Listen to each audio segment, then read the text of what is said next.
He finished the mission anyway. That's what squadron leader Ian Bazalgette did on August 4th, 1944, over the fields of northern France. His Lancaster bomber was on fire. Both starboard engines were destroyed, and the aircraft was falling out of control. The deputy master bomber had been shot down, and the success of the entire raid depended on Ian Bazalgette alone. Every pilot instinct said to abort, to turn for home, to save himself and his crew. But Ian Bazalgette did not abort missions. He pressed on to the target through a sky filled with flak, marked it accurately, and completed his bombing run. This is the story of focused, tragic heroism in the skies over occupied France. The story of a Pathfinder pilot who always chose the more dangerous and exacting roles. The story of a man who refused to abandon his wounded crew, even when it meant certain death. And the story of why Ian Bazalgette's final mission became the definition of devotion to duty. August 4th, 1944, 11:15 in the morning, RAF Downham Market, Norfolk, England. Squadron leader Ian Bazalgette and his crew prepared for their 58th operational mission. This was a daylight raid, which meant flying over occupied France in broad daylight, where German gunners could see them clearly. The target was a V-1 flying bomb storage site at Tracy-Saint-Maximin, just north of Paris. The Germans had been launching V-1 rockets at London since June 13th, a week after D-Day. These early cruise missiles were causing thousands of casualties in England, and destroying their storage sites was a top priority. Ian Bazalgette was serving with No. 635 Squadron, part of the elite Pathfinder force. Pathfinders flew ahead of the main bomber force, marked targets with colored flares, and directed the bombing by radio. It was one of the most dangerous jobs in bomber command, because Pathfinder aircraft had to circle over the target while under heavy fire. For this mission, Ian was designated as the master bomber, the pilot who would control the entire attack. The master bomber had to arrive first, mark the target, then orbit overhead directing the other bombers by radio. It made the master bomber conspicuous, exposed, and a priority target for German fighters and anti-aircraft guns. Ian Bazalgette's crew that morning consisted of 7 men, all experienced airmen. Flight Lieutenant Ivan Hibbert served as navigator, responsible for getting them to the target and back. Flight Lieutenant Charles Godfrey was the wireless operator, maintaining radio communications. Flight Lieutenant Jeffrey Goddard was the bomb aimer, the man who would release the target markers. Sergeant George Turner served as flight engineer, monitoring the 4 Merlin engines. Flight Officer Douglas Cameron manned the rear turret, the loneliest and most dangerous position on the aircraft. And Flight Sergeant Vernon Leader occupied the mid-upper turret, defending the Lancaster from above. Leader was not part of Ian's regular crew. He was filling in for another gunner who was unavailable that day. Their aircraft was Lancaster Mark III ND-811, coded F2T, known as T for Tommy. It was a 4-engine heavy bomber, capable of carrying massive bomb loads deep into German-held territory. This particular Lancaster had survived multiple operations and had proven itself reliable. As Ian and his crew walked to their Lancaster that morning, they knew this would be a dangerous mission.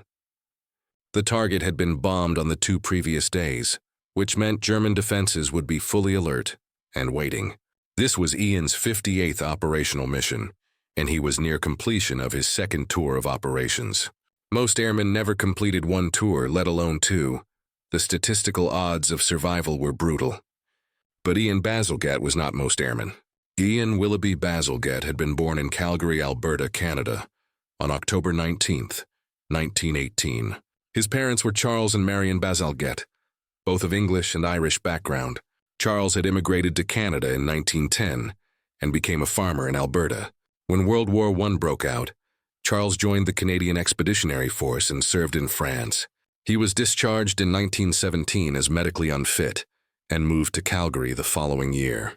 Ian was born in Calgary shortly after his father's return from the war. The family always called him Will to distinguish him from his father, who was known as Ian. When Will was 5 years old in 1923, the family moved to Toronto, Ontario. He attended school in Toronto, receiving his early education there. Then in 1927, when Will was 9 years old, the family moved back to England. They settled in New Malden in Surrey, and Will continued his education at English schools. He attended several schools, including Rokeby School, and later Beverly Boys Secondary School. Will's childhood was marked by poor health, suffering from various ailments. At age 13 in 1931, he was diagnosed with clinical tuberculosis. He spent 4 months at a hospital in Margate undergoing treatment. The young boy who struggled with tuberculosis would later display physical courage few could match. Will was a thoughtful, cultured young man with interests that set him apart from his peers. He was passionate about classical music, collecting recordings and writing essays about different composers. He would carefully compare different orchestras and conductors before choosing which recording to add to his collection. He kept a Bible by his bed and read it regularly, finding comfort in its pages. His family was descended from distinguished ancestors. His great-grandfather was Sir Joseph Bazalgette. Sir Joseph had been the civil engineer who designed London's sewer system in the 1860s. When World War II broke out in September 1939, Will was almost 21 years old. He immediately volunteered for military service, joining the Royal Artillery in September 1940. He was commissioned as a second lieutenant and served as an instructor. But Will wanted to fly to take the war directly to the enemy. In 1941, he transferred to the Royal Air Force Volunteer Reserve. He completed pilot training and qualified to fly heavy bombers. In September 1942, Pilot Officer Bazalgette was posted to No. 115 Squadron. The squadron was flying Wellington bombers on operations over occupied Europe. Initially, Will flew mine-laying sorties in the North Sea. These mines would drift in German shipping lanes, sinking supply vessels. After several operations, No. 115 Squadron transitioned to the Avro Lancaster. The Lancaster was the finest heavy bomber of the war, capable of carrying enormous bomb loads. Will completed his conversion training in March 1943 and began flying Lancasters operationally. He flew missions against heavily defended targets across Germany, Berlin, Essen, and other cities, some of the most dangerous targets in Europe. He survived harrowing encounters with German fighters and withering anti-aircraft fire. On May 29, 1943, Will was awarded the Distinguished Flying Cross. The citation noted his great courage and determination in the face of the enemy. After completing his first tour of operations, Will was posted to an operational training unit. He served as an instructor at RAF Lossiemouth in Scotland. Training new crews was important work, but Will wanted to return to combat. He approached the legendary recruiter for the Pathfinder Force. The recruiter selected only the best pilots for Pathfinder duties. Will impressed him, and in April 1944 he was posted to No. 635 Squadron. 635 Squadron was part of the elite Pathfinder Group, the target marking force. The squadron was based at RAF Downham Market in Norfolk, flying Lancasters. Will was promoted to acting squadron leader and given command of a flight. He flew missions before and during D-Day, marking targets for the invasion forces. He participated in the Normandy campaign, supporting ground troops as they fought across France. And in late June 1944, he became part of Operation Crossbow. Operation Crossbow was the Allied campaign to destroy Germany's V-1 flying bomb sites. The V-1 was a forerunner of the modern cruise missile, an unmanned aircraft packed with explosives. Germany had begun launching V-1s at London on June 13, 1944. By the end of the war, V-1s would cause more than 30,000 British casualties. Will had experienced the V-1 attacks personally during his last leave. While visiting his parents' home near London, he and his sister Ethel had taken shelter during attacks. They stayed there for hours as V-1s crashed down around them, explosions shaking the house. Will wrote his last letter home to his mother in July 1944. He told her that his last leave had been wonderful and thanked her for being delightful to him. He did not know that would be his final letter. At 11:15 on the morning of August 4th, Lancaster ND 811 lifted off from Downham Market. Will climbed the heavily loaded bomber into the sky and set course for northern France. The weather was clear, visibility excellent, perfect conditions for flying, but also perfect for German gunners. The formation of 61 Lancasters flew south across the English Channel toward the target. Will's Lancaster was in the lead as master bomber, responsible for marking the target and controlling the attack. As they crossed into occupied France, the crew remained alert for German fighters. Douglas Cameron in the rear turret continuously scanned the sky behind them. Vernon Leader in the mid-upper turret watched above and to the sides. The formation approached Trossy St. Maximin at about 1:15 in the afternoon. Intelligence had warned them that German defenses would be intense after 2 previous days of bombing. What the intelligence did not fully convey was just how murderous the flak would be. As the Lancasters began their bombing run, the sky filled with black puffs of exploding anti-aircraft shells. Douglas Cameron later recalled seeing a solid sea of flak filling the width of the bomb run. German 88mm guns fired continuously, creating a barrage that seemed impenetrable.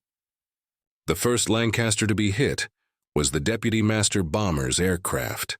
A direct hit from flak tore through the bomber, and it went down with all hands killed. With the Deputy Master Bomber gone, the entire success of the raid now depended on Will Bazalgette alone. And then Lancaster ND-811 was hit. Multiple flak shells struck the starboard wing almost simultaneously. The starboard outer engine was destroyed instantly, metal fragments tearing through the cowling. The starboard inner engine was also hit and failed, propeller windmilling uselessly. Both engines on the right side of the aircraft were dead. Worse, fire broke out immediately in the starboard wing. Fuel from ruptured tanks ignited, flames spreading along the wing surface. More fire erupted inside the fuselage as hydraulic fluid ignited. Smoke filled the interior of the Lancaster, choking the crew.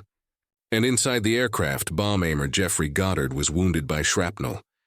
The Lancaster lurched violently as Will fought to control it with both starboard engines gone. The asymmetric thrust from the 2 port engines wanted to roll the aircraft into a spin. Will had to apply full opposite rudder and aileron to keep the bomber flying straight. Flight engineer George Turner checked the damage and reported the situation to Will. Both starboard engines out, serious fires in the wing and fuselage, bomb aimer wounded. The standard procedure in this situation was clear: abort the mission and turn for home. With 2 engines out and the aircraft on fire, no one would question that decision. But Will Bazalgette knew something that changed everything. The Deputy Master Bomber was already down, and if Will turned back, there would be no one to mark the target. The entire raid would fail. 61 Lancasters would turn back without bombing. The V1 storage site would remain operational. More rockets would be launched at London. More British civilians would die. People like his parents and sister. Will made his decision instantly without hesitation. He would complete the mission. Will pressed on toward the target through appalling conditions inside his burning aircraft. The starboard wing was a mass of flames, fire streaming back from the shattered engines. Smoke poured through the fuselage, making it difficult to see or breathe. The Lancaster was flying on just 2 engines, struggling to maintain altitude. Will had to use all his strength to keep the bomber under control. He lined up on the target despite the fire, despite the smoke, despite the 2 dead engines. Bomb aimer Jeffrey Goddard, wounded but still at his station, prepared to release the target markers. The markers were colored flares that would show the other bombers exactly where to aim. Will flew straight and level through the flak so Goddard could mark the target accurately. Every second they stayed on the bombing run, more shells exploded around them. But Will held the aircraft steady until Goddard released the markers.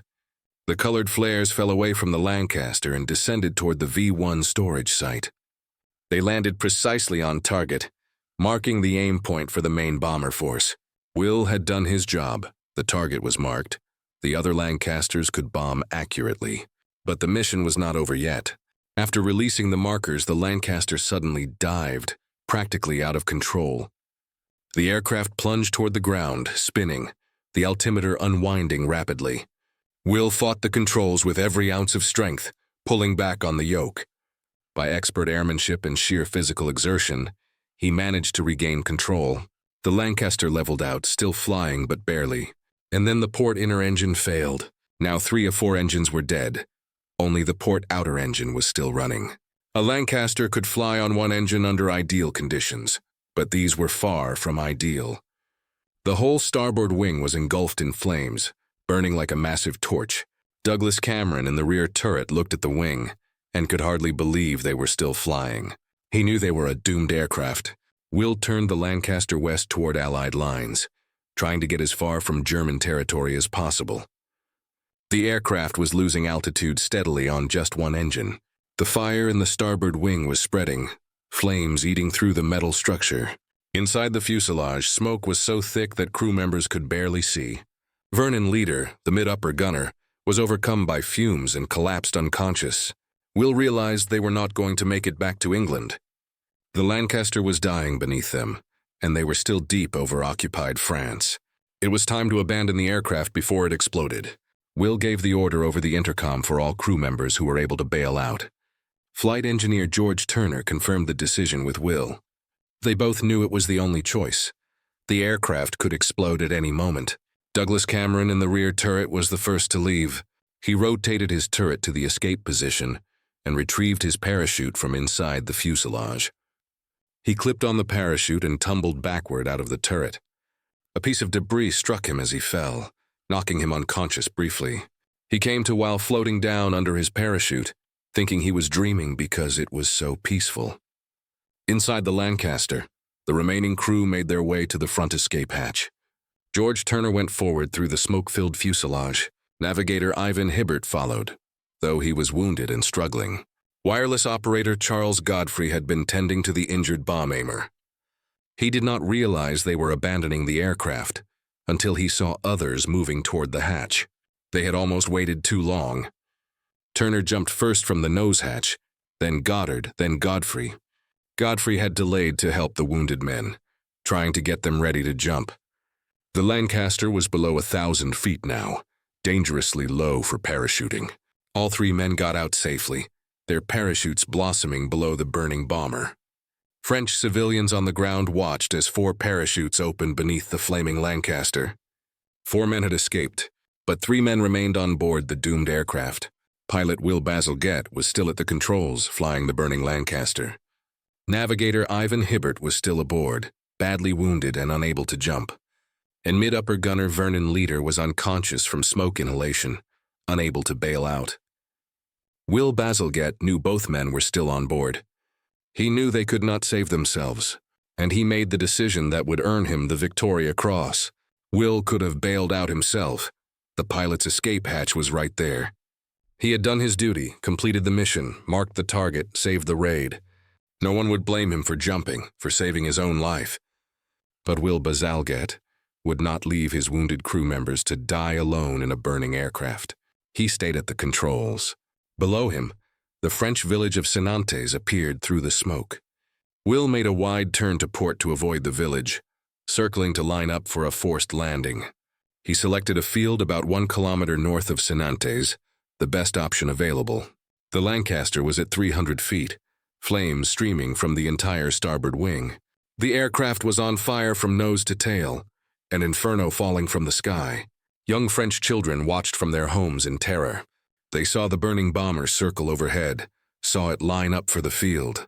Charles Godfrey, who had parachuted out minutes earlier, watched from where he had landed. He could see the blazing Lancaster banking as Will prepared to land. He knew Will was trying to save whoever was still on board. Will brought the Lancaster down with incredible skill. Flying on one engine, the aircraft on fire, he managed to line up on the field. He cut the throttle on the last working engine and flared the Lancaster for landing. The bomber touched down in the field, wheels first, a perfect landing under impossible conditions. For a moment it seemed like a miracle. And then the Lancaster exploded. Moments after touchdown, the burning fuel tanks detonated in a massive fireball. The explosion was so violent it left a crater in the field. The burning wreckage was scattered across the field. Nothing recognizable remained. Squadron leader Ian Willoughby Bazalgette was killed instantly in the explosion. Flight Lieutenant Ivan Hibbert, who had been too wounded to jump, died with him. Flight Sergeant Vernon Leader, unconscious from smoke inhalation, also perished in the flames. Will Bazalgette was 25 years old. He had completed the mission, marked the target perfectly, and enabled a successful raid. He had stayed with his wounded crew until the very end, refusing to abandon them. He had attempted the impossible, trying to land a burning aircraft to save 2 lives, and he had died in the attempt. The 4 crew members who had parachuted out survived. Douglas Cameron landed in a field and was immediately captured by German soldiers. He spent the rest of the war as a prisoner in Stalag Luft 7 at Bankau. George Turner landed safely and evaded capture for 12 days. French civilians helped him hide, but he was eventually caught and also became a prisoner of war. Geoffrey Goddard and Charles Godfrey both evaded capture with help from the French resistance. They made their way back to England and survived the war. French villagers near Senantes witnessed the explosion and rushed to the crash site. They found the wreckage still burning, the heat so intense they could not approach. The villagers knew that Allied airmen had died trying to avoid crashing into their homes. Will had circled to avoid Senantes, sacrificing precious altitude to protect French civilians.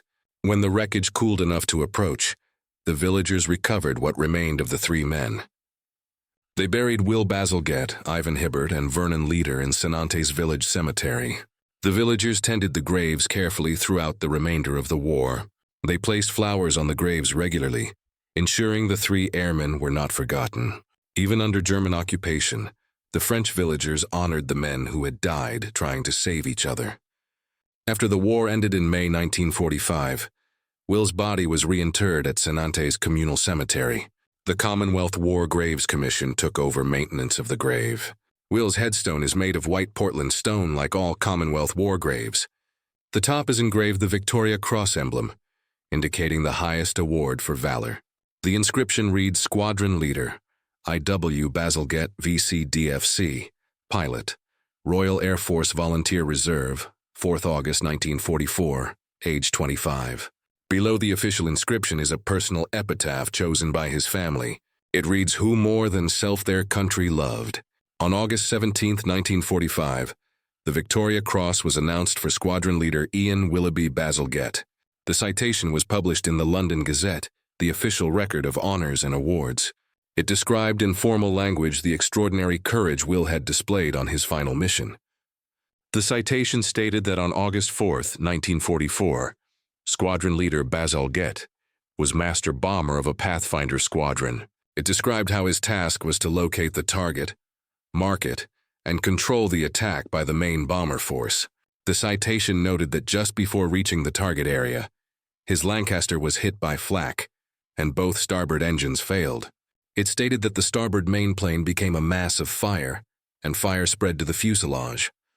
The citation described how the bomb aimer was wounded, and the mid-upper turret gunner overcome by fumes. It noted that Will could have abandoned the aircraft at once, but the deputy master bomber had already been shot down. The citation stated that without hesitation, Will pressed on to the target, marked and bombed it accurately. It described how a port engine then failed, but Will ordered the crew to bail out. The citation noted that Will remained at the controls and attempted a crash landing. It stated that moments before touchdown, the aircraft exploded, and all three men still aboard were killed. The final paragraph described what this act of heroism meant. It stated that Will displayed supreme contempt for danger and absolute devotion to duty. It noted that his heroic sacrifice marked the climax of a long career of operations against the enemy. The Victoria Cross was Britain's highest military honor, and Will was one of only 19 RAF Bomber Command pilots to receive it.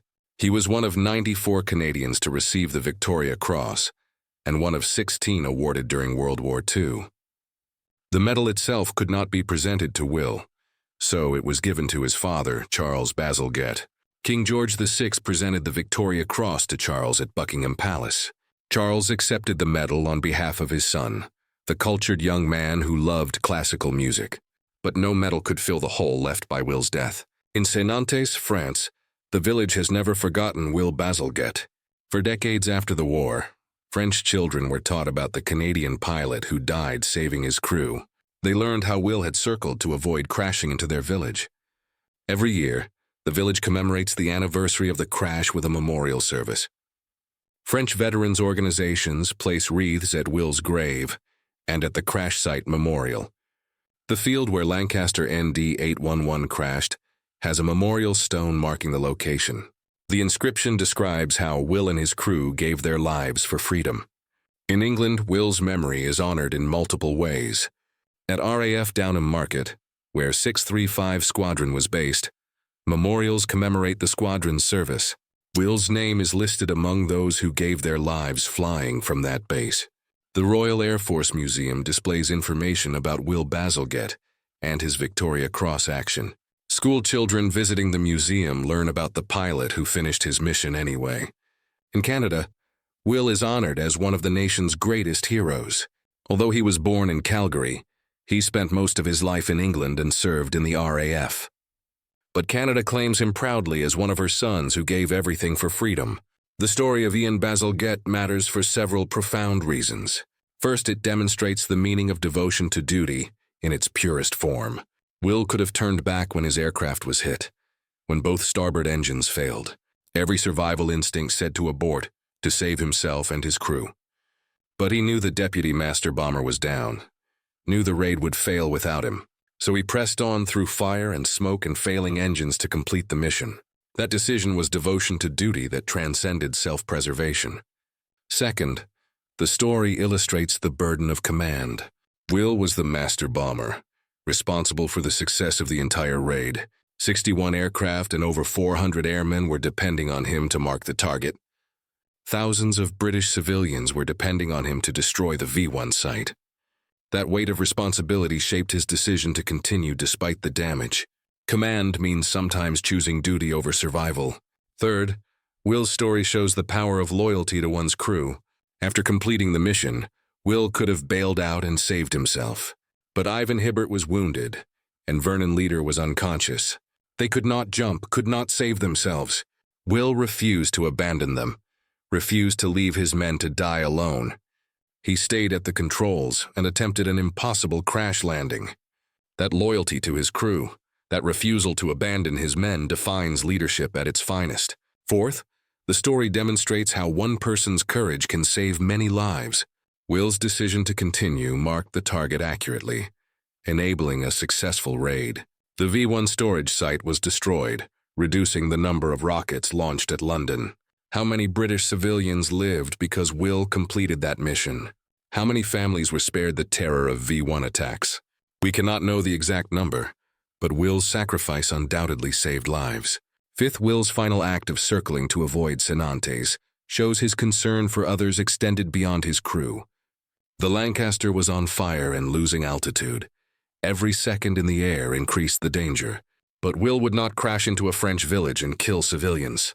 He sacrificed precious altitude to circle and find an empty field. That selfless concern for innocent lives, even in his final moments, speaks to his character.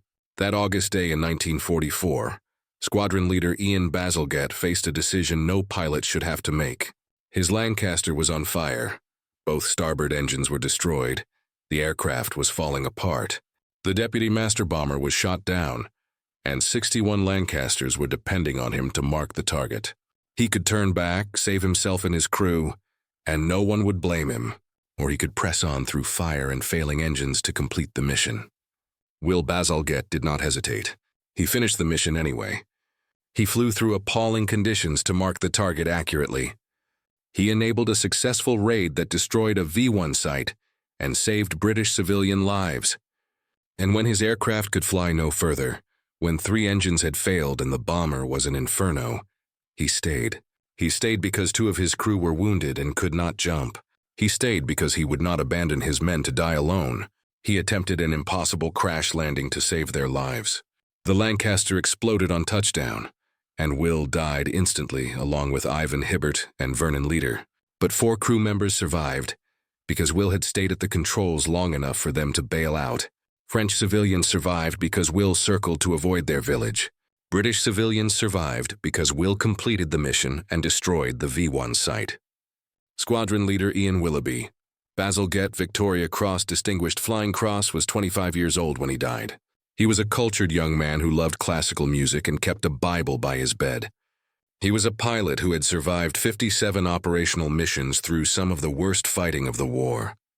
He was a leader who chose the more dangerous and exacting roles, because that's what duty required. And he was a hero who finished the mission anyway. Senantes, France, flowers still appear on his grave every year.